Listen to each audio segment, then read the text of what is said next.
pakai konde. Enggak. Wah. Wah, banyak Atau wah. atau jangan-jangan bisa jadi juga Oten ya kan, bisa jadi walau bisa. Tapi karena takut mau ditanya satu pertanyaan, aku muslim, bisa jadi.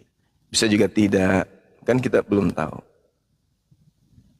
Tapi insya Allah beliau muslim. Ini gara-gara Bang Imrus ini. Bongkar-bongkar.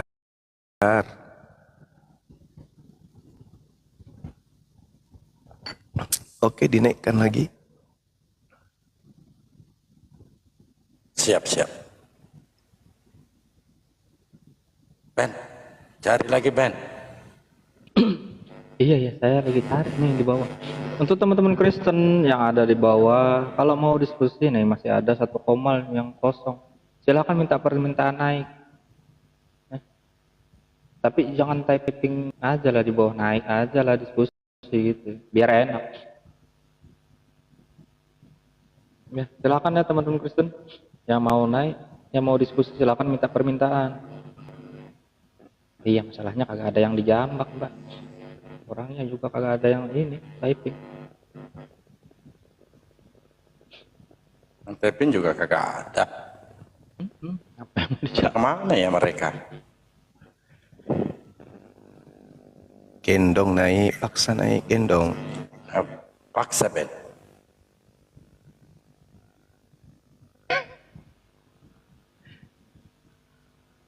Saya undang-undang. Ini dia. Nah, ini. Ini.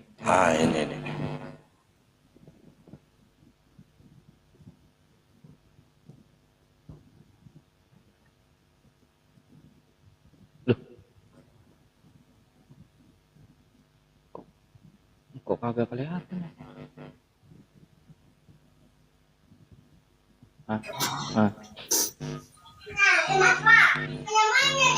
Pak John. Oh. Ya, Pak John. Selamat siang, Pak John. Pak John. Selamat siang, halo. Pak John. Iya, halo juga. Selamat siang, Pak John. Islam apa Kristen? Selamat malam. Iya, selamat sore menjelang pagi. Iya, ente yang bilang selamat siang, ini masih selamat pagi. Iya, Islam apa Kristen ya, Pak? Iya. Kristen aja lah. Apa gimana? Hah? Gimana, Pak? Iya. Melo kak makutana. Engkau wita ko lalabo Bible. Iya. Aku dibacai angka pole ko yarmo ki buku Wahyu Nasal Makkeda. Iya na ya si Yesus bintang timur. Nah, sedangkan waktu na de panamen Yesus kolangi Makkeda memang Makkeda ajak lalu mu percayai nareko engka roh atau Mesias narasa alena mengakui Yesus. Nah, mumpuk ni pakutanange Nigro boleh mengaku iya bintang timur. Ya jadi tabe. Noleh kapawet di kita rangkeng, silakan. Ini saya mau pakai bahasa apa ini sekarang? Itu atau bicara Indonesia bawah nih apa? Iya lainnya di Indonesia bicara ogi. Bahasa Indonesia. Di Indonesia bicara Indonesia bawah nih. Nah, kayaknya Anda sedang di sini kayaknya mau ngedek. Kalau mau berdebat dengan saya, Anda harus kita tentuin mau pakai bahasa apa dulu, bahasa Inggris, bahasa Cina. Mak bicara Indonesia bawah nih, taruhnya mak bicara bangsa nih, ya bicara Ibrani, ini nama bahasa Indonesia. Itu nama gaga. Soalnya yang saya tahu cuma ini ya, bahasa Cina, bahasa Inggris dan bahasa daerah lain dong. Dia bahasa di topahan kapal nih. Aduh, ini saya. Sebenarnya dia udah ada ngomong berani hulu bawa nacu apa. Oh, aku padir tu aseng. Dia nama gaga. Tapi iya. bangsaku ye mengerti muka. Iya, Cibaya. Tapi si loko dia ni sengi kasi. Iya. Maganiro. Cibaya. Iya. Meresak ni tu kepada itu meresak ni. Oh. Nah sama dek ni semak dek. Sini nak tahu dek mana ni sebahasa ta. Dia apa ada ini? Aku bangsaku yang mengerti muka. Iya, lain kahur. Yang ni ruang sengi ya. Nariko. Tania pamusina. Iya. Kadang-kadang dek nolai. Mapedi sina tahu sedih mak bicara. Ada di sini. Bentar. Anda di sini mau lagi apa sih? Loh, bukannya di dalam kitab saudara dikatakan tanda-tanda orang percaya bisa dan mengerti bahasa asing. Anda nggak paham yang saya maksud tadi, bahasa Ibrani yang tadi itu Anda nggak paham? Iya, jujur saya nggak paham. Lalu ini Ya, kitab Anda pokoknya gimana saya ceritanya? pelajari Tanda orang yang percaya mengerti bahasa asing, Markus 16 nomor 17. Jadi tadi Anda nggak paham bahasa Ibrani saya?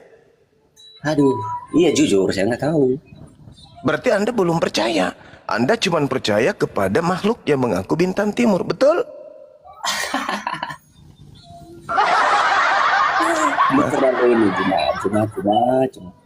Enggak kan tanda menurut Yesus, tanda-tanda orang percaya salah satunya mengerti bahasa asing bagi dirinya. Anda tidak mengerti, berarti selama ini Anda pengikut bintang timur. Ada kata Betul? salah satunya. Iya kan? Tapi ada yang lain kan? Salah satu dari beberapa tanda-tanda orang percaya, minum racun, makan ular, makan mobil truk, tidak mati. Di antaranya juga adalah mengerti bahasa asing. Kayak mana ini? Oke, saya mau bertanya juga, boleh kan? Ini enggak ada orang percaya atau gimana? Iya, kita kan nggak fair ini loh, nggak fair namanya kalau nggak saling bertanya. Kita selesaikan ini dulu. Oke. Saya bisa menggunakan bahasa Ibrani kah? Bahasa Aram? Bahasa Yunani? Atau gimana? Oh, kalau saya bahasa Cina boleh saya pakai bahasa. Saya tidak ada tanda-tanda orang percaya di Islam itu bisa bahasa asing. Cuman di kitab Anda ini. Karena tuntunan bintang timur. Iya ya. Iya. Berarti lu jago sih mas. Gimana dong? Tanda-tanda orang percaya mengerti bahasa asing. Gimana ini? Saya bahasa India, Anda juga pasti mengerti. Kalau bahasa Aram mengerti, Ibrani ngerti, bahasa Yunani ngerti. Nah, coba saya menggunakan bahasa Aram ya. Oke. Pura mikir ke kumandingina, tak apa? Mertulah, mercu saya kira apa ya? Pura mikir kumandi apa tak apa? Iya, tamat saya sangka. Wah, matum banatek na sama anu na, mana na? Lain wah apa bi? Wah, bahaya. Saya menggunakan bahasa Aram, Anda menggunakan bahasa semut. Nggak nyambung kita. Ya, tinggal lain ngomong sama kok. Malah ada lebih percaya udah. Saya bahasa Aram, Anda bahasa semut. Mana nyambung? Ada begini, tinggal masalah. Wah, masa hakimu PAT. Masa hakimu. Tak mau nama saya na di bawah rumah sakit. Manrasai. Oke, kita kembali kepada tema. Itu cuma intermezzo untuk menguji Anda ini masuk kelompok mana. Sekarang kita bahas makhluk apa yang datang kepada penulis kitab Anda di Pulau Patmos yang ngaku-ngaku sebagai bintang timur. Hey! Mana kaboro isimu? Allahu Akbar, Masya Allah. Jadi teman-teman, di dalam kitabnya mereka di Markus 16:17 itu tanda-tanda orang percaya bisa bahasa asing. Jadi kalau kita bahasa apapun pasti mereka ngerti. Andai sah ini adalah firman Tuhan yang betul, berarti nggak bohong ya kan? Tapi ternyata saya baru kasih bahasa Ibrani sedikit, Ibrani pinggiran maksudnya. Tapi ternyata dia nggak paham, malah kabur. Ibrani sedikit, Ibrani pinggiran. Gimana ini? Tapi ternyata dia nggak paham, malah kabur. Kambela polok pingkondong diobela. Sule beliau banua kan de bobok solapekan.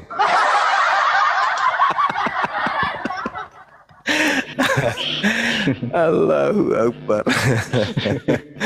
Iya, itu nanti tanggung jawab Bang Imrus ya, translate. Iya, iya, dia lagi tuh. Dia lagi yang punya masalah. Baik, izin ya Guru Ndak, saya sapa dulu. Iya, silakan. Beliau andalan saya nih, mualaf kita nih, God. Oh iya. Assalamualaikum, Bang God. Bang God. Oh, Waalaikumsalam warahmatullahi wabarakatuh. Beliau mualaf, pakar sejarah terkait dengan kekristenan. Nah, silakan sahabatku, saudaraku, terkait dengan bintang timur atau Lucifer, mungkin ada tambahan-tambahan materi yang bisa saya catat di buku diare saya. Silakan. Oh iya, kalau bicara bintang timur, Guru Nda, kan kita sudah tahu bersama bahwa bintang timur itu mitologi Yunani, dewa Farforus itu memang yang disembah, salah satu dewa yang disembah oleh pencetus Tritunggal, yaitu Tertullianus. Di mana beliau adalah penyembah dewa tersebut dan berhasil masuk ke uskupan Romawi pada saat itu dan mencetus Tritunggal, itu mempopulerkan Tritunggal itu sekitar tahun 283 sampai 353 setelah Masehi itu. Jadi kalau bicara masalah kitab Wahyu, memang kita perlu tahu sejarah dari kitab Wahyu tersebut yang ditulis oleh Yohanes. Pada saat berada di Pulau Patmos, kan sejarahnya ketika Kaisar Domitius itu tidak berhasil atau tidak bisa membunuh seorang Yohanes atau Rasul Yohanes, walaupun Yohanes sudah dimasukkan ke dalam wajan itu mau digoreng tapi tidak mati. Jadi diadakanlah sidang pada saat itu. Yohanes gimana ini? Yohanes bisa dibunuh, ditombak, di pedang, tidak bisa dibunuh. Bagaimana kalau kita buang Yohanes saja ke Pulau Patmos? Nah, jadi hasil sidang tersebut itu akhirnya diputuskan bahwa Yohanes tahun 95 setelah Masehi dibuang. Di sinilah Yohanes menulis kitab Wahyu tersebut. Nah, katanya itu menurut berdasarkan wahyu Yesus Kristus. Nah, itu sedikit sejarahnya. Jadi Pulau Patmos ini kalau kita lihat adalah pulau pertambangan, atau pada saat itu dikatakan adalah pulau kematian. Dalam salah satu buku yang ditulis oleh Profesor Kristen, bahwa Pulau Patmos ini di mana orang-orang di sini dipekerjakan secara paksa oleh Romawi. Setelah mereka mati, justru jasadnya itu dibuang atau dipersembahkan ke dewa-dewa. Jadi kita berpikir saja secara logika, kenapa banyak sekali di kitab Wahyu itu berhubungan dengan dewa-dewa. Ada yang bermata tujuh, bertanduk tujuh, karena situasi pada saat Yohanes menerima ilham tersebut itu ada di suatu daerah yang betul-betul seram atau angker.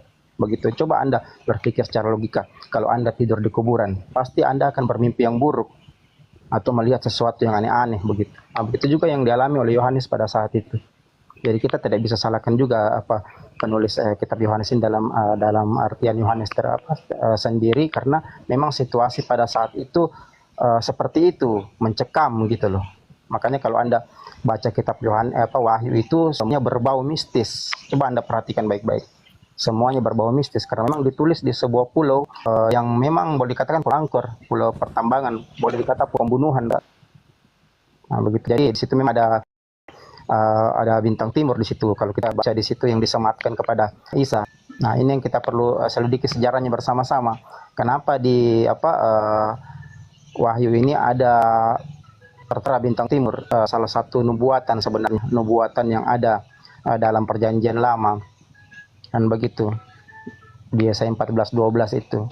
Kenapa bisa sampai ke sini? Nah, ini yang perlu kita selidiki bersama. Saya berkali-kali katakan bahwa ada dua tokoh fiktif sebenarnya yang dimasukkan ke dalam Bible kanonik itu untuk memuluskan ajaran-ajaran mitologi Yunani itu masuk ke dalam ke dalam Bible tersebut, di mana Yesus dikatakan tersalib. Padahal kalau kita lihat fakta historisnya, Yesus itu tidak tersalib.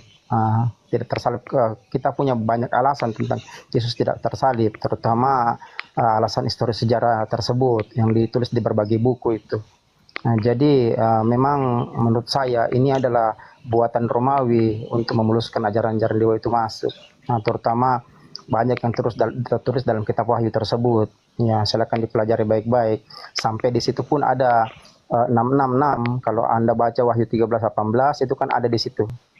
Ya, binatang keluar dari dalam laut, binatang keluar dari dalam bumi. Semua itu kan terinspirasi ketika Yohanes tidur atau Yohanes mengalami kelelahan dalam Pulau Patmos, akhirnya mendapat penglihatan seperti itu. Jadi beda ketika kita tidur dalam suatu dalam tempat atau kita tidur dalam tempat yang angker, itu kita akan bermimpi atau kita akan melihat sesuatu yang boleh dikatakan itu mistis. Halusinasi.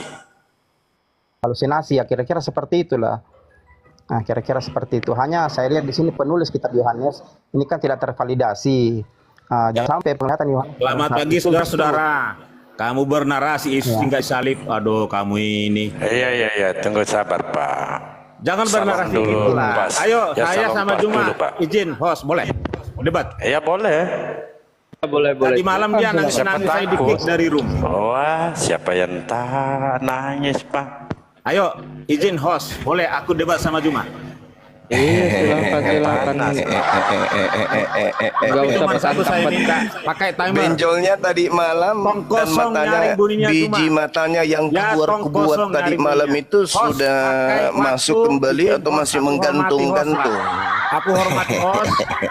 Ya tunggu dulu Pak. Tadi malam ini Bang Dalbo ya kutiup matanya keluar, biji matanya menggantung. Tong kosong. Tong kosong. Jadi- Nggak ada ilmunya. Saya umumkan dulu ya. Ayo. Ini si Timothy beberapa tahun yang lalu pernah nantang saya di mana Maria mencium Yesus. Kalau ada dalilnya katanya aku Saya kasih kamu tidak- motor. Mas, Sampai sekarang ayo. motornya nggak ada dan saya sudah tunjukkan dalilnya. 2 menit, ayo. Timothy ini menderita Dalbo, batin ayo. dia. Akhirnya pusing. Kemudian dia datang muncul menggunakan nama meja kursi. Ayo. Karena stres. Kalau dia menggunakan nama Timothy akan saya tagih Kosong-kosongnya. motor. Saya nggak ada ilmu. Bikin timer. Iya bikin timer tapi nggak nyambung. Tadi Ayo, malam 2 itu menit, membahas. bikin timer. Semalam itu dia nantang saya kan. Jangan banyak Dia bacot, pilih, 2 menit, ayo. dia pilih tema. Sekarang, Dia pilih ayo. tema apa? Al-Quran versus Bible. Ayo, sekarang. Oke. Saya menjelaskan Al-Quran. saya upil Begitu gilirannya dia jelaskan siapa Ayo. mantan mayat.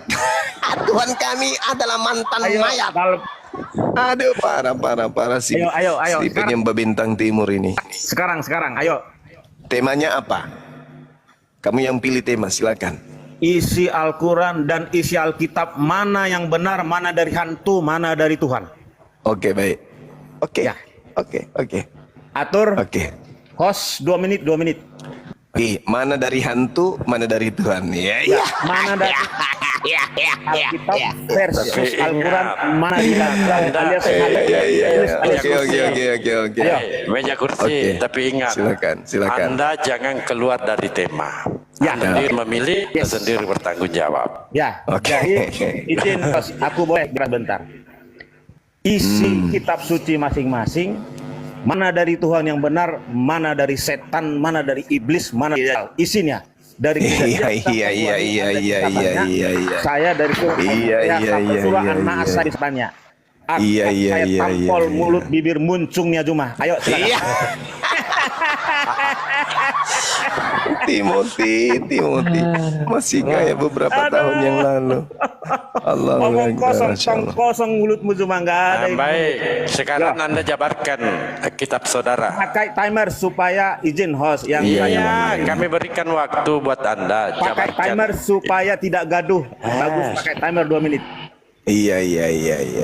Kayak tadi malam. Ya. Kamu silakan ajukan pakai tema timer. yang kamu bahas lain. Pakai timer, udah jangan banyak bernarasi. Omong kosong mulutmu Juma, akan saya bongkar mulutmu. Ayo. Iya.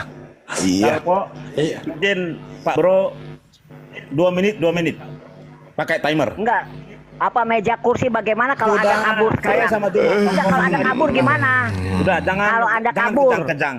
Apa Ya. sanksinya kalau Anda kabur? Jangan kejang-kejang, ayo. Kalau Jangan Anda banyak kabur bernarasi. sanksinya apa? Tong Hei, kosong kalau banyak Anda bunyinya. kabur seperti Sudah. semalam. Jangan di-kick ya, jangan penakut di-kick. kau. Tadi malam saya di-kick tuh si. Siapa yang semalam orang nggak ada? Oh, Allahu Akbar, Masya Allah. Ayo, ayo, ayo. Ayo. Iya, dari Iya, tadi disuruh ayo ayo. Mana 2 menit timernya lah lo, bos, bos. Mana Iya. 2 menit? Ya silakan. Bicara aja Pak, jabarkan kitab saudara. Ingat, kitab saudara itu kitab-kitab Paulus, surah-surah Ya, Paulus. kitab saudara, kitab palsu, ya. Iya. Dia belum apa-apa kan? Belum apa-apa kan? Tengoklah. Ayo Dalmo kasih waktu supaya bagus. Ya anggap supaya saja hiburan ya. kata rapi. Tidak masalah ya. Kalau Anggap seperti aja ini itu, akan anggap aja diuntungkan. hiburan. Kalau pakai timer dia lebih bagus, bos. Ayo Dalpo. Ya Bro. silakan. Gimana Timernya sih mana, dicatat satu ini? bos? Timernya nggak ada, bos. Belum bisa open cam Pak. Waduh, ini bos kita ini pakai timer lah supaya rapi. Supaya kayak Iya, tadi paham. malam bahas Bebel tapi bahas mantan Udah, mayat. jangan berkenaan asisnya utul saya tidak ada ilmu cuma omong kosong mulutmu itu, tong kosong nyaring bunyinya. Ayo, Dari tadi disuruh ayo ayo. mau dah silakan Juma duluan di belakangan. Oke, baik, baik. Ya, 2 menit ya, 2 menit ya. Bismillahirrahmanirrahim. Mohon izin sahabat-sahabat muslim. Assalamualaikum warahmatullahi wabarakatuh. Al-Quranul Karim menjelaskan dirinya di dalam surah Al-Waqi'ah. Bismillahirrahmanirrahim. Innahu Sorry Pak Juma, laqur'anun ini karim. isi ini ya lo ya, isi. Jadi boleh ditanya dari kejadian sampai wahyu. Saya boleh menjelaskan bertanya dari surat Al-Fatihah sampai surat An-Nas. Oke, lanjut. Al-Quranul Karim diterangkan kemudian innahu laqur'anun karim. Dan sesungguhnya Al-Quran ini adalah kitab yang sangat mulia. Dari mana Al-Quran ini? Diterangkan kemudian di dalam surah An-Nahl ayat 102. Bismillahirrahmanirrahim. Qul nazzalahu ruhul kudus min rabbika bil haqq. Jadi Al-Quran ini diturunkan oleh Allah melalui Roh Kudus dengan kebenaran. Jadi bukan iblis ya, bukan hantu, tetapi dikatakan mir rabbika, dari Tuhanmu dengan kebenaran. Juga diterangkan di dalam surah Al-Baqarah ayat 97. Qul man kana aduwwan li Jibril fa innahu nazzalahu ala qalbika bi iznillah.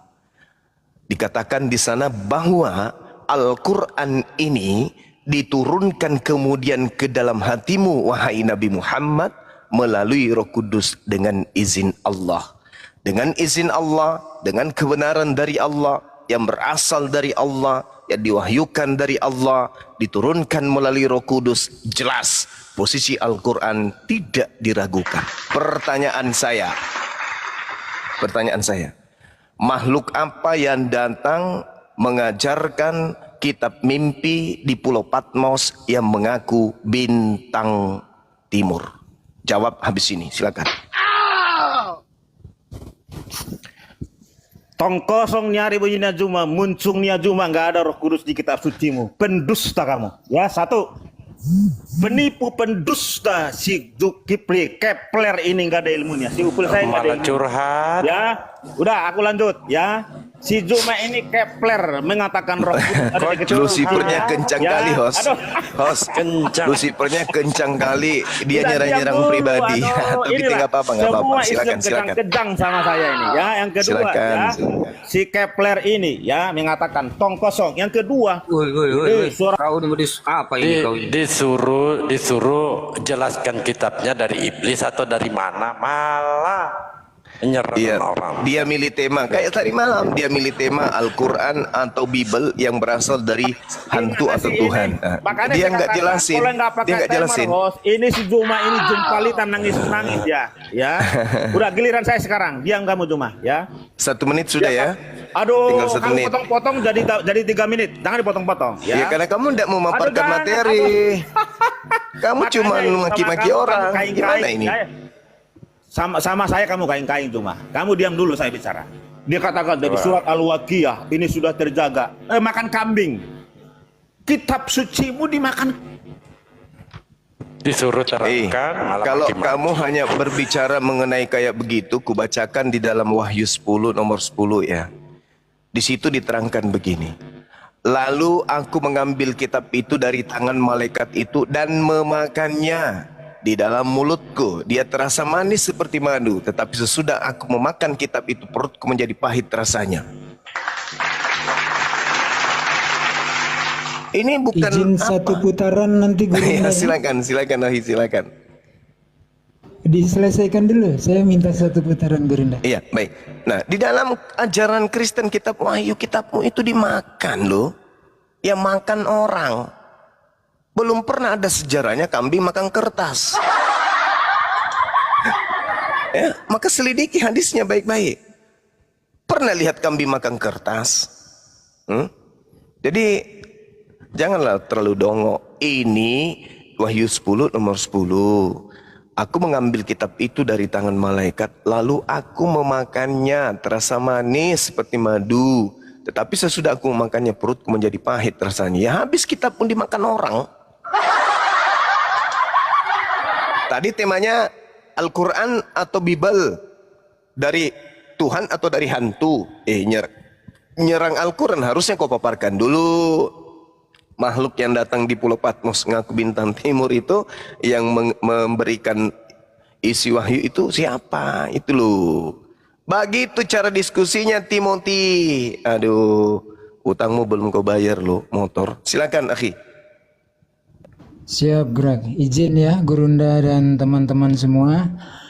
Jadi secara logika saja, ketika Al-Quran dikodifikasi di zaman Utsman bin Affan radhiyallahu anhu, itu masih ratusan bahkan ribuan para hafiz Quran, penghafal Quran. Al-Quran itu verbal revelation, wahyu yang dilisankan, tidak bergantung kepada manuskrip. Beda dengan kekristenan, punya lebih dari 20.000 manuskrip, tapi satu pun gak ada yang sama, non-identical. Kemudian di dalam fitnahnya dikatakan bahwa Al-Quran dimakan kambing, kita juga bisa balik bertanya. Manuskrip yang tertua diberikan kode P52, Papirus 52, hanya sebesar kartu ATM. Ditemukan di akhir abad kedua. Lalu simsalabim, kalian punya lengkap itu gospel. Dari mana ini? Padahal sudah dimakan dinosaurus. Lanjut Gurunda, standby.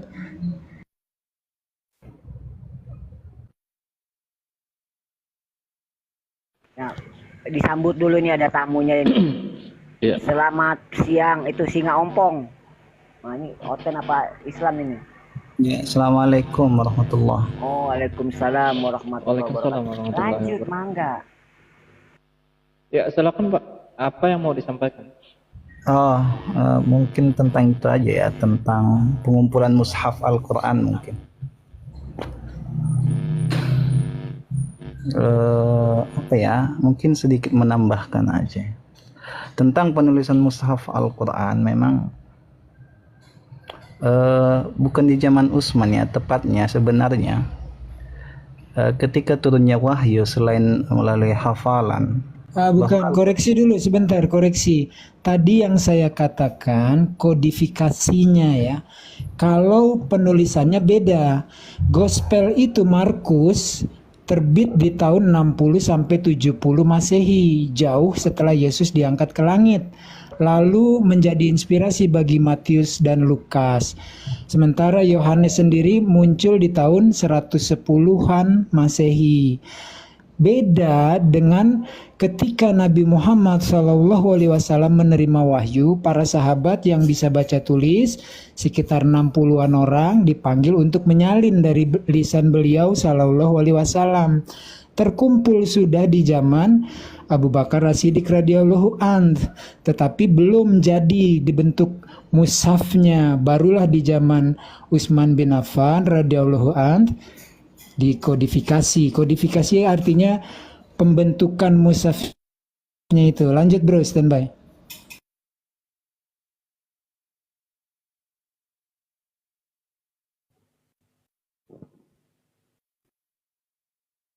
Loh, suara gue terdengar nggak? Host, suara gue terdengar tadi? Dengar. Ada Pak Pandito, cuman orangnya tadi udah turun.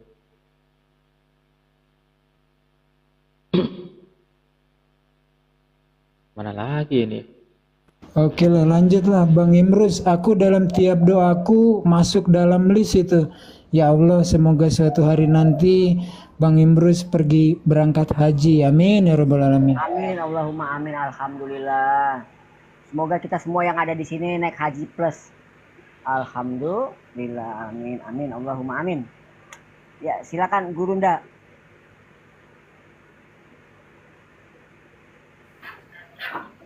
Mana ini?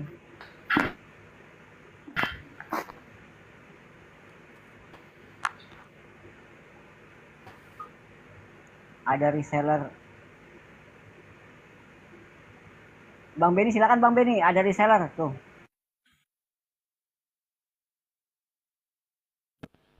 Ya, selamat siang, selamat pagi menjelang siang Pak reseller. Ya, selamat pagi menjelang siang. Ya.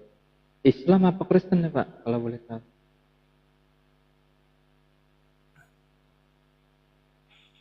Saya adiknya Bang Juma. Hah? Insya Allah Muslim, Pak. Oh, gimana ini?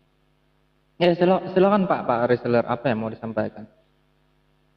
Kita butuh slot juga ya di atas untuk teman-teman Kristen. Artinya kita sediakan untuk teman-teman Kristen slot untuk teman-teman Kristen supaya ada lawan diskusi gitu. Oke, kalau enggak gini aja host dan teman-teman, saya nyimak di bawah aja, enggak, sebentar.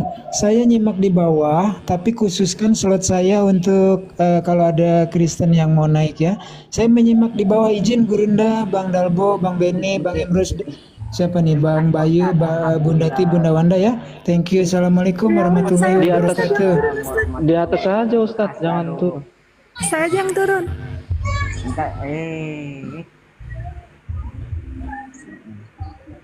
Ya, silakan untuk saudara-saudara Oten yang ingin merasakan sensasinya, untuk sensasi apa bintang timur itu ya, silakan naiklah.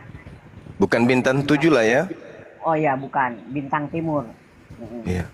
Dia punya sensasi sendiri ya. Yang Guru kita kemana turun? lagi turun di bawah dia, menyimak, kata sebentar lagi naik. Ayo silakan, Anda mau merasakan benarkah bintang timur itu ada atau tidak dalam Bible Anda, silakan naik. Nanti akan diterangkan seterang-terangnya, sejelas-jelasnya ya, sampai portal akal Anda berputar kembali ke arah yang normal. Silakan, kalau Anda punya keberanian. Kalau cuma modal nekat ya mendingan sih typing, bantu-bantu tap layar lah biar ada nilai manfaatnya. Ayo siapa yang mau naik silakan. Nah, ini dari namanya ini udah keren ini ya kan, ada rada-rada kepaulusannya ini. Selamat siang Bang Paul. Selamat siang. Wih, mantap. Ini saya suka nada-nada begini nih ya. Iya, ini diskusi tentang apa ini? Nanti tanya langsung sama Gurunda, biar Gurunda yang menerangkan ya. Lanjut. Saya baru naik, jadi ini tentang apa ini? Tentang bintang timur. Oh, bahasa Ibrani dan Latin namanya Hillel bin Sakar. Ternyata paham dia. Wah, mantap.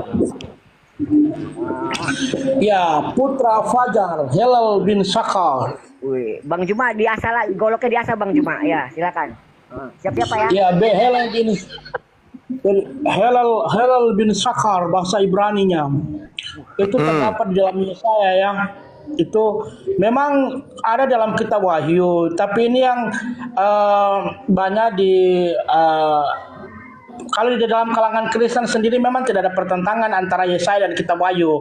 Dalam kitab Wahyu merujuk kepada Yesus Kristus, dalam kitab Yesaya Hillel bin Sakar, dalam bahasa Ibraninya putra Fajar, dikenal dengan Lucifer.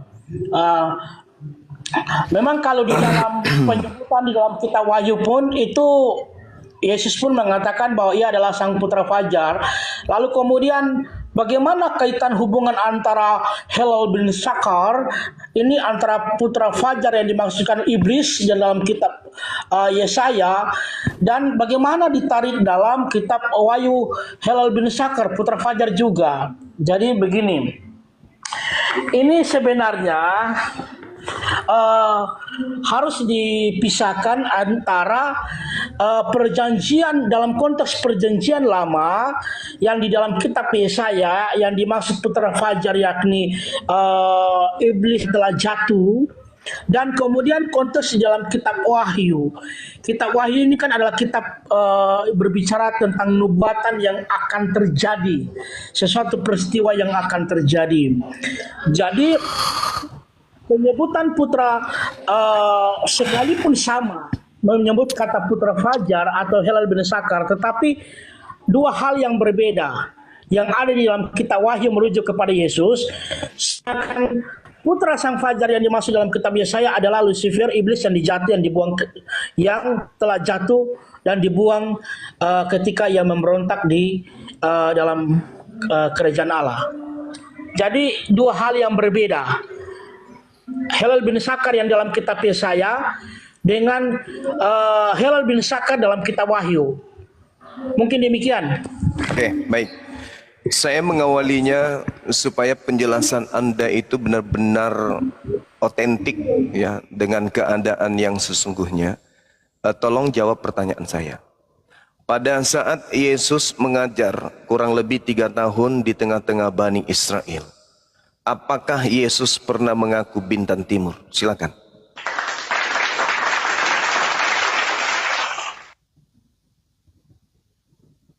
Meow. Meow. Ah! Meow. Meow. Ah! Pak Paul, silakan dijawab Pak Paul. Meow.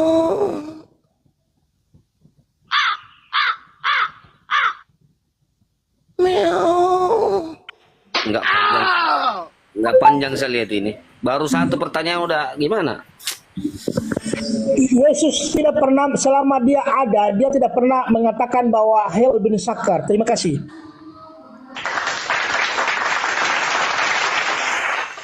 Yesus tidak pernah mengaku sebagai bintang timur.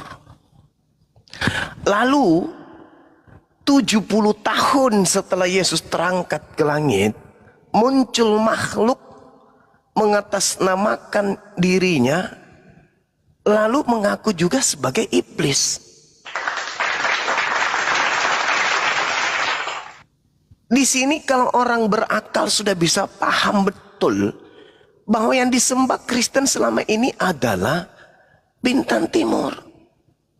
Kalau Bang Suma ini adalah ayam jantan dari timur, yang disembah orang Kristen adalah bintang timur dari barat.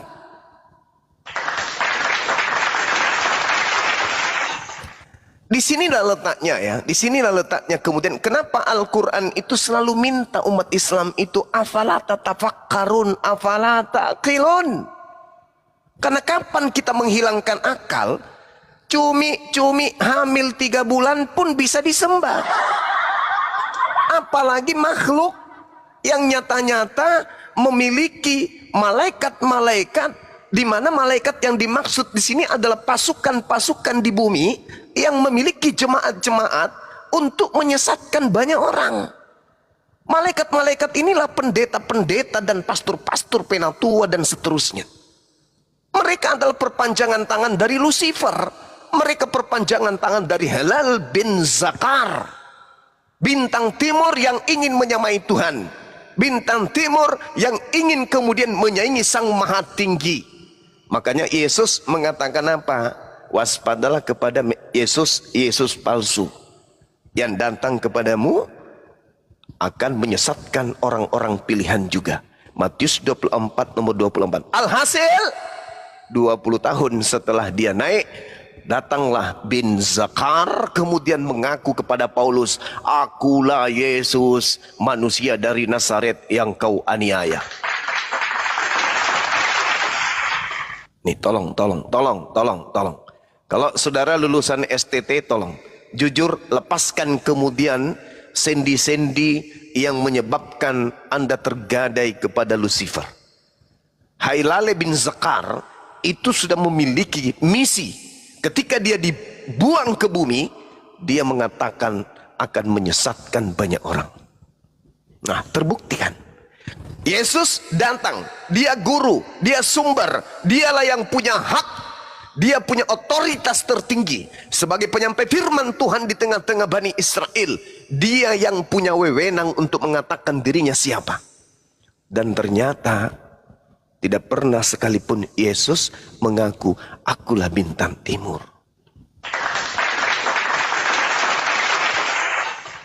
Oleh karena itu kemudian Al-Quran tidak salah mengatakan kalau Kristen ini penyembah setan. Kristen ini hanyalah makhluk-makhluk yang berangan-angan. Ya'iduhum wa yumannihim wa ma ya'iduhumus syaitan illa gurura. Setan memberikan janji kepada mereka. Bintang timur membangkitkan angan-angan kosong mereka. Padahal sang Lucifer itu hanya menjanjikan tipuan belaka kepada mereka. Apa buktinya tipuan? Apa buktinya tipuan? Melalui tangan Paulus, orang yang tidak jelas ini, orang Kristen menerima 13 buku. Pertanyaannya kemudian, siapa Paulus ini? Siapa Paulus ini? Apakah dia makhluk yang keluar dari rahim Lucifer? Tidak dikenal siapa bapaknya, tidak dikenal siapa mamanya. Tiba-tiba muncul mengaku murid dari Gamaliel, mengaku dari Benyamin, tapi tak jelas siapa dia ini.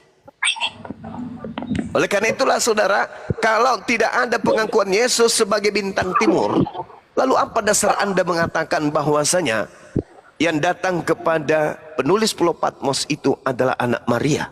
Apa dasar pijakannya? Yang mana yang lebih tahu, Yesus tentang dirinya atau Anda tentang Yesus? Tinggi mana ilmunya kira-kira? Anda kah atau Yesus sendiri? Silakan. Baik, begini. Kata bin yang tadi saya katakan Halal bin Zakar itu di dalam saya lupa itu di dalam Al-Quran juga ada kata Halal dalam Al-Quran, tapi saya lupa penyebutannya.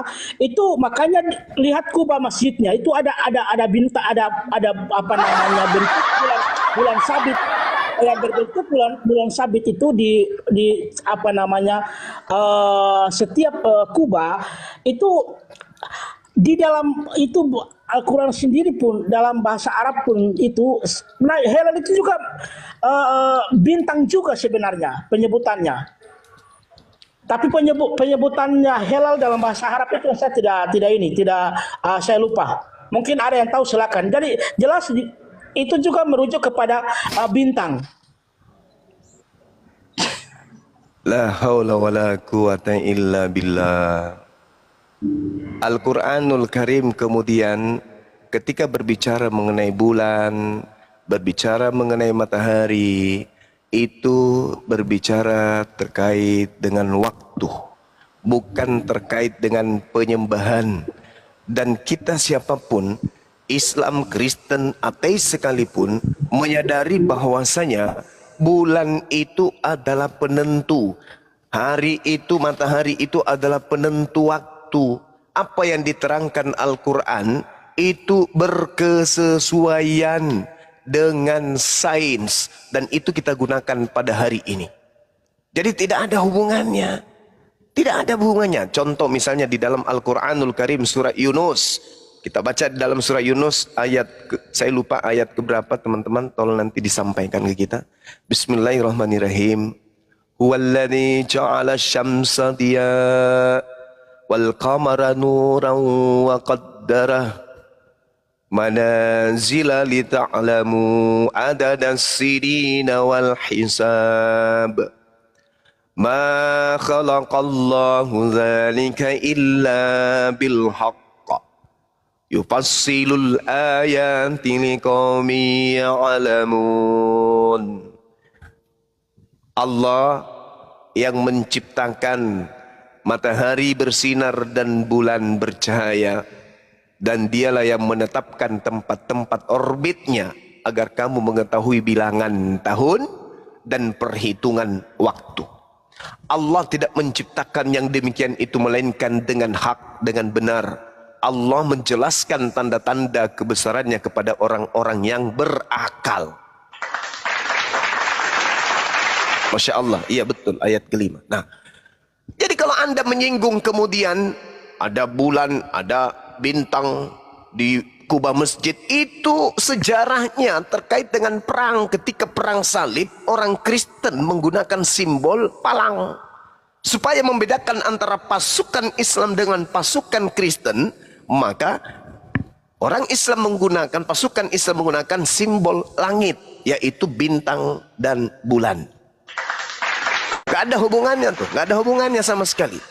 Yang kita maksud di sini makhluk yang datang mengaku Yesus. Sedikit saya ajarin kepada saudara dan juga kepada umat Islam. Di dalam bahasa Yunani disebutkan Phosphorus atau bintang timur, itu adalah sebuah rujukan kepada dewa Venus. Dewa Venus ini kemudian bentukan dari nama yang sama dalam beberapa dialek Yunani, yang kemudian disebutkan juga dengan Hesperos atau Phosphorus. Lalu kemudian nantinya akan menjadi dewa fajar atau dewa matahari, Dionysius. Inilah cikal bakal kemudian kenapa rasa perjanjian baru itu rasanya paganisme. Orang-orang Yunani, orang-orang Roma menginginkan Tuhan mereka sang bintang timur itu disembah. Maka Yesus yang adalah Mesias datang kepada Bani Israel dikawinkan dengan bintang fajar. Mana dia? Kabur. Kenapa kamu menyiksa aku? Udah berapa yang datang kabur semua? Aduh. La haula wala quwata illa billah. Ini kebenaran, saudara-saudara. Ini kebenaran. Ini tidak bisa kemudian kita tutup-tutupi. Sekarang saatnya kita menjelaskan kebenaran itu. Untuk apa kita menjelaskan ini semua? Untuk menyudutkan? Tidak. Agar supaya saudara-saudara kita Kristen itu menemukan rahmat, mendapatkan hidayah. Bukankah Al-Quran diberikan kepada Rasulullah, diutusnya Rasulullah sebagai pembawa keselamatan kepada seluruh makhluk. Bil bayyinati waz zubur wa anzalna ilaika dzikr litubayyana lin-nasi wa la'allahum yatafakkarun. Mudah-mudahan saya tidak keliru.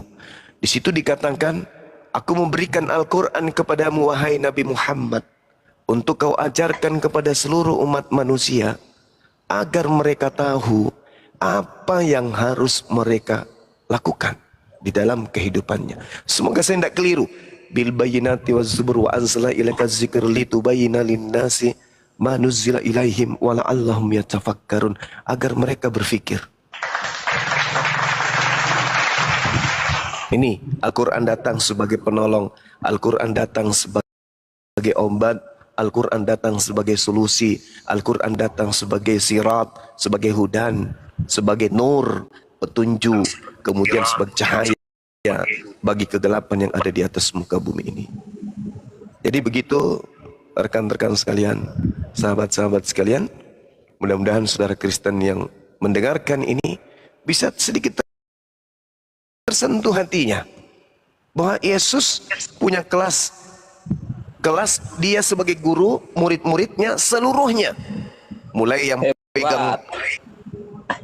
pegang papan tulis, yang duduk, yang membersihkan kursi, semuanya Bani Israel, orang-orang bersunat.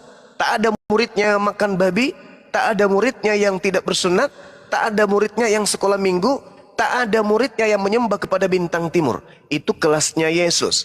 20 tahun kemudian sampai kepada 70 tahun setelahnya, muncul pengajaran tentang Yesus, di mana Yesus itu dikatakan sebagai Hilal bin Zakar, bintang timur. Kenapa bintang timur? Karena sejatinya bintang timur ini adalah sembahan-sembahan Roma Yunani. Inilah yang diterangkan kemudian, yang dijelaskan kemudian oleh Perjanjian Baru, termasuk kitab Wahyu.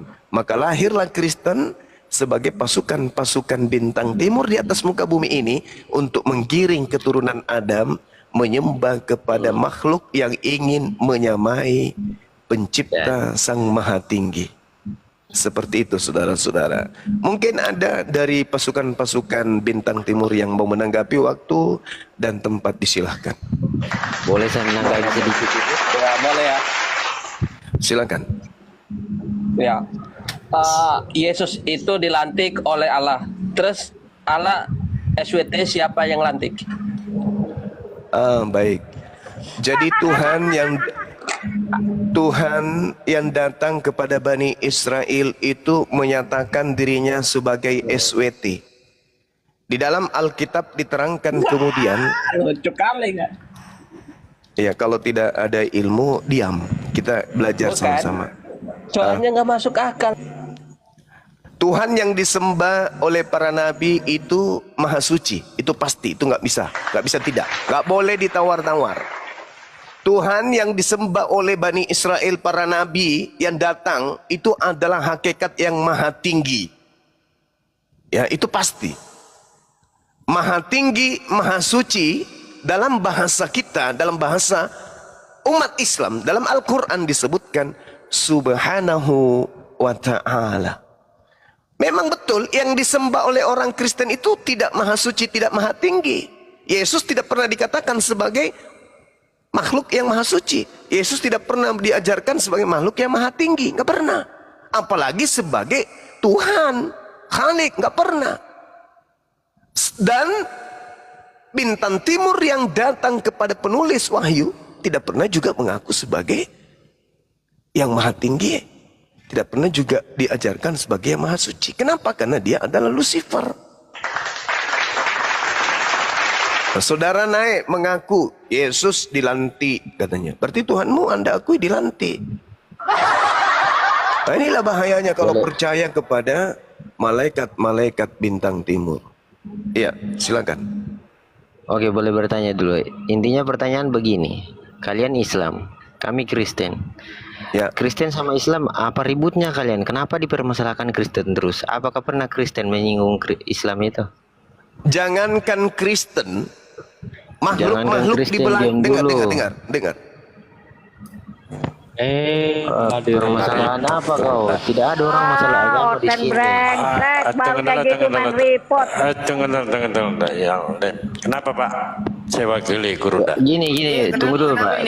Gue gini, tunggu semuanya. Gue masalahnya gini, kenapa sih kepanasan? Kalau mau Islam aja, mau Kristen aja, nggak usah sambil singgung gini.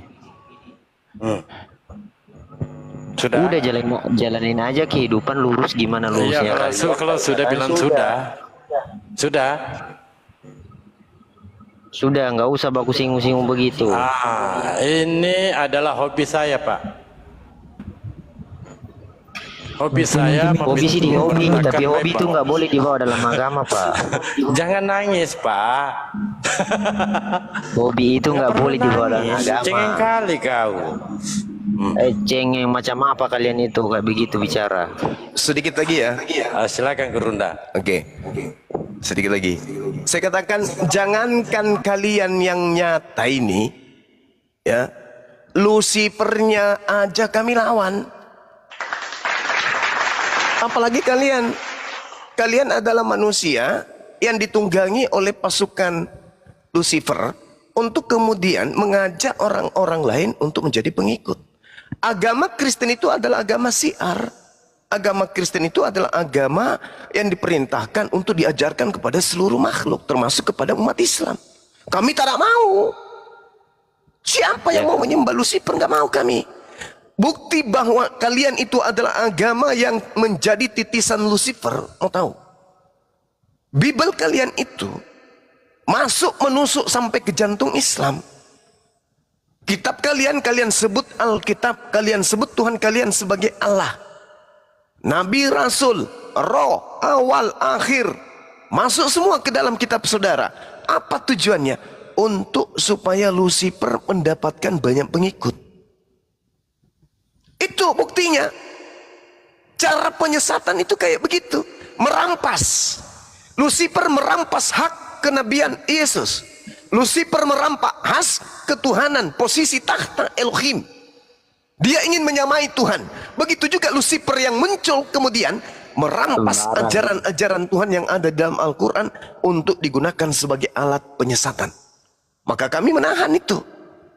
Jadi jangan Anda mengatakan, kenapa Anda membahas Al-Quran membahas Bible, Al-Quran membahas Kristen, Al-Quran juga membahas tentang Yesus. Anda mau apa? Ini kitab suci kami. Boleh Anda bantah. Al-Quran membahas Bible, Al-Quran membahas Kristen, Al-Quran membahas Yesus. Jadi mau kayak mana?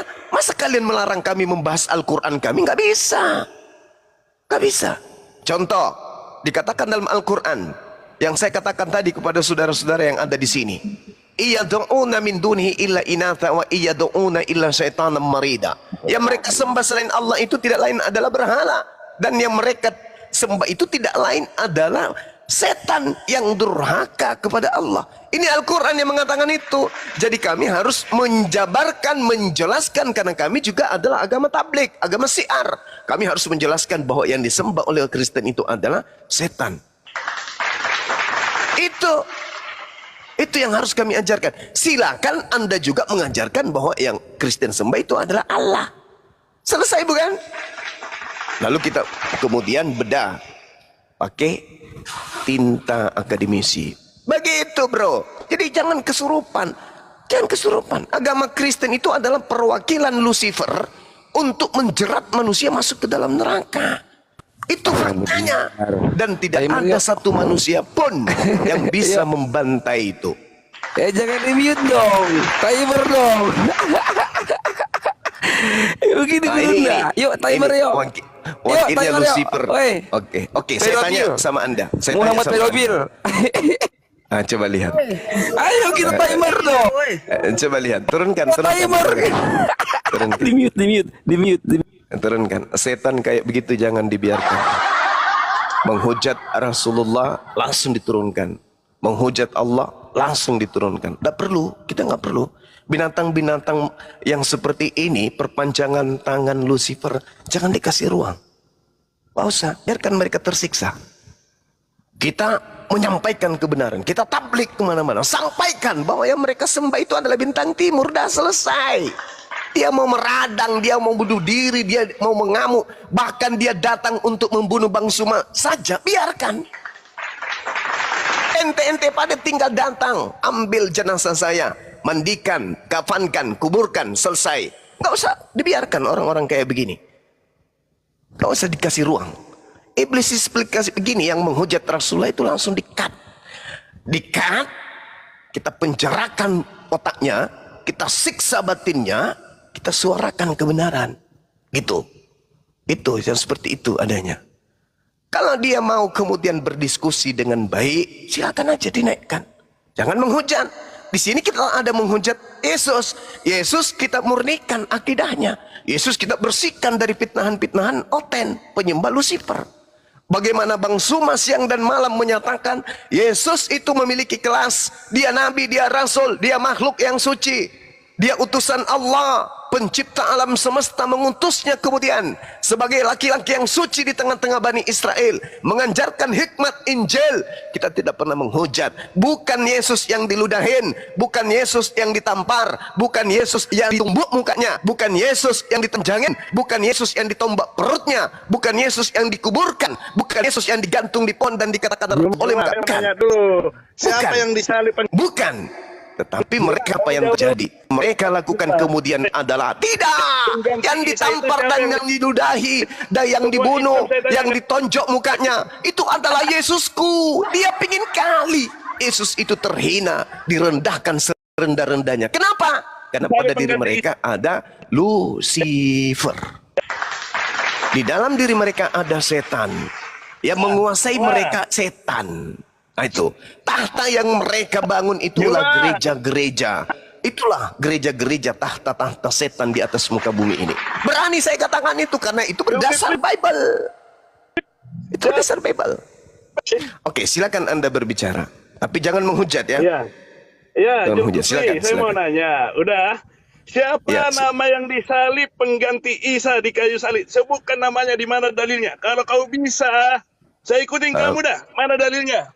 Yang kamu bawa Isa kita. Menurut Al-Quran, oke, sudah. Udah ya, Zulkifli. Ya, udah. Oke. Menurut Al-Quran tidak disebutkan nama yang menggantikan Nabi Isa alaihissalam. Tapi Al-Quran mengajarkan kami untuk belajar. Setelah kami belajar, ternyata perintah belajar ini menghasilkan hikmat yang sangat luar biasa. Yang disalib ternyata adalah Yudas. Ayo. Katanya kita penyempurna. Itu bukan namanya. Peristiwa besar itu katanya diserupakan. Yang jadi korban itu siapa? Al-Quran tidak menyebutkan nama ayah dari Nabi Muhammad. Al-Quran tidak menyebutkan nama ibu kandung yang melahirkan Nabi Muhammad. Al-Quran tidak menyebutkan nama-nama darah daging Rasulullah Muhammad sallallahu alaihi wasallam. Menandakan Al-Quran itu pedoman hukum. Al-Quran itu bukan buku Prambon seperti surat kabar yang menyelidiki siapa nama bapaknya, siapa nama ibunya. Itu adalah surat kabar. Tapi anehnya surat kabar ini tidak pernah tahu siapa nama bapaknya Paulus, siapa nama ibunya Paulus. Lucu ya. Siapa yang menggantikan Nabi Isa? Tidak diterangkan Al-Quran. Kenapa? Al-Quran bukan buku biografi. Al-Quran kitab hukum-hukum. Al-Quran cuma mengatakan mereka dihukum dengan ucapan mereka bahwa mereka membunuh Nabi Isa alaihissalam, padahal mereka tidak membunuhnya, melainkan yang dibunuh adalah orang yang menggantikan Nabi Isa alaihissalam. Itu fakta. Itu fakta. Ternyata setelah umat Islam diperintahkan untuk belajar, lahirlah buku-buku yang datang dari barat yang dibawa oleh penjajah. Kita pelajari kemudian, oh ternyata yang menggantikan Nabi Isa berdasarkan surat kabar dari barat ini, itu adalah manusia terkutuk, pengkhianat, pemakan suap, yang mati digantung di atas pohon. Dan secara tradisi catatan kaki Matius 27 nomor 5, ternyata Yudas. Selesai. Tak ada masalah. Tak ada masalah di situ. Artinya Islam tetap unggul sampai kiamat. Saya kira begitu sahabat-sahabat sekalian. Di sini sudah hampir azan. Saya mohon izin, silakan dilanjutkan para dewan guru saya. Mohon maaf kalau ada kata atau ada putaran Gurunda, jangan turun dulu. Saya buka. Saya nggak turun. Oke, silakan guruku yang saya hormati, silakan. Waduh, belum bisa buka kamera nih dengan akun ini ya. Saya membaca buku ya. Ini dulu untuk mumpun ini Ustadz Anggel, mumpun merame. Teman-teman di bawah, tolong di polo-polo akun Ustadz Unggul nih. Iya. Mister ya. Silakan di polo-polo teman-temannya. Nanti kapan-kapan ya saya buka, saya buktikan. Saya hanya ingin membuktikan bahwa apa yang dikatakan Gurunda Zuma jadi adalah namanya benar, itu ya. diambil dari Bible, Yudas Iskar. Gantian bro, aku 1 jam nunggu kamu bicara loh, gantian ya, pakai adab. Jadi sedikit aja nih, apa yang dikatakan Gurunda Zuma, ternyata ada persatuan Yahudi. Aku baca ini bukunya dalam bahasa Inggrisnya ya. Jadi di sini disebutkan, who is the morning star, Jesus or Satan? Siapakah bintang pagi itu, Yesus atau setan? Jadi diperbandingkan antara Yesaya 14 nomor 12 dengan kitab mimpi atau Wahyu 22 nomor 16. Jadi memang di sini disebutkan bahwa kebiasaan Kristen dari sejak berdirinya kitab Yahudi yang mereka marah ini sudah dicolong, kemudian konteksnya dipelintir, arti dan maknanya digeser-geser, dipelintir, serta ada tambahan-tambahan yang bukan dari aslinya. Jadi benar apa yang disebutkan Bang Zuma tadi, terbukti bahwa Morning Star itu adalah Lucifer. Lucifer disembah oleh orang-orang yang neneknya kiper. Standby lagi host. Saya mungkin tambahkan sedikit Pak Ustaz. Jadi begini, saya lihat memang teman-teman dari sebelah ini tidak paham dengan ajaran teologi Bible mereka sendiri. Ini saya jelaskan sedikit ya supaya mengerti. Jadi begini, Bible itu terdiri dari dua penjelasan besar, informasi-informasi dengan ajaran-ajaran. Dengan 3.125 nubuatan. Sementara posisi Lucifer atau bintang timur itu ada di Yesaya 14 ayat 12, dan ini jelas Bible sendiri menggenapinya dan sudah diterangkan itu. Jadi nubuatan tentang bintang timur itu di Yesaya 14:12 dan digenapi di 2 Petrus 1 ayat 19. Silakan Anda buka dan Anda lihat judul perikopnya di atas. Jadi nubuatan ini memang harus digenapi. Jadi semua nubuatan dalam perjanjian lama menurut ajaran teologi itu digenapi di perjanjian baru.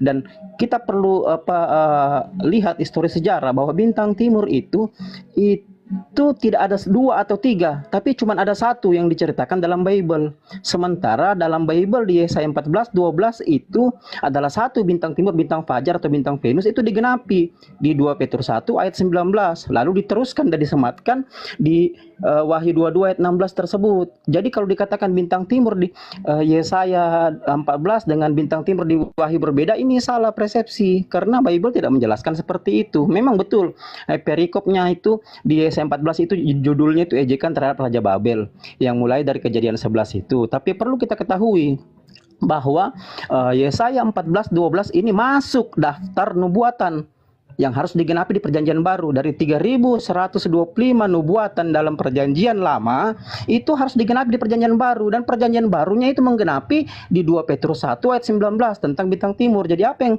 dijelaskan Bang Suma itu betul. Itu tidak ada salahnya, bahwa ketika makna sebagai orang suci Yesus ini bergeser disematkan ke bintang timur yang ada Lucifer. Kalau kita lihat sendiri Lucifer ini adalah pimpinan paduan suara, malaikat pimpinan paduan suara di surga yang dibuang dari surga karena kesombongannya. Ini adalah Lucifer. Lux itu artinya cahaya dalam bahasa Latin, Cifer itu artinya pembawa, jadi pembawa cahaya. Jadi ketika Guru Ndasuma menghubungkannya dengan Kisah Rasul 9 di mana Paulus bertemu katanya bertemu dengan Yesus, betul. Kenapa? Karena memang Lucifer itu pembawa cahaya dan tidak ada 2 atau 3 dalam Bible. Bible hanya menceritakan 1, dan nubuatan di Yesaya itu di 2 Petrus 1 ayat 19 itu yang perlu kita pahami bersama. Memang saya lihat pemahaman teman-teman Kristen ini dengan Bible-nya minim, maksud saya minim, karena memang mungkin mereka tidak pelajari begitu. Bahkan ketika berdebat saya lihat begitu informasi itu didudukkan dalam ajaran, dan ajaran didudukkan dalam informasi. Ya sebenarnya tidak bisa begitu. Ketika Bible kita kaji, kita harus mendudukkan informasi di informasi dan ajaran di ajaran. Jangan kita putar balik. Ajaran kita dudukkan informasi kita dudukkan di ajaran. Akibatnya berakibat fatal. Akhirnya menghujat. Nah, itu sudah berkali-kali saya jelaskan. Nah, kalau kita kaji bintang timur ini, ada Dewa Perforus atau mitologi Yunani, ini juga ada kaitannya memang dengan 25 Desember dengan yang lain. Kenapa saya katakan seperti itu? Karena memang Bible itu baru dikanonikan tahun 364 di Konsili Laodikia itu, di mana Romawi punya otoritas penuh untuk merubah, mengkonsep ulang, bahkan menulis ulang Bible ini dan memasukkan mitologi dewa mereka ke dalam Bible kanonik. Ini maksudnya seperti tadi yang dijelaskan Bang Suma, saya tidak usah jelaskan ulang lagi ya. Apa maksudnya ini? Memang maksudnya memang disiarkan begitu. Memang agama siar. Jadi seperti itu kira-kira. Silakan dilanjut. Mantap Bang Gotu. Saya banyak menimba ilmu juga dari Anda. Lanjut host, standby. Assalamualaikum warahmatullahi wabarakatuh. Waalaikumsalam warahmatullahi wabarakatuh. Waalaikumsalam warahmatullahi wabarakatuh. Untuk kawan-kawan semua minta tolong di aku nih, pololok nih akun ini nih. Karena apa? Yang satu dimatikan itu karena aku buka ensiklopedia Katolik. Ada tuh orang tua tuh 93 tahun men. Kahwin dia sama budak kecil. 12 tahun. 5 anak keluar dari situ. Jadi Tuhan yang satu. Jadi aku buka itu. Aku dibantai mereka. Apalagi Bang Juma kan. Kalau Ustaz Juma habislah. Kalau aku dah. Ya. Jadi minta follow je aku di sini. Minta follow je. Ya. Kedua, aku mau tahukan dulu. Oten-oten Kristen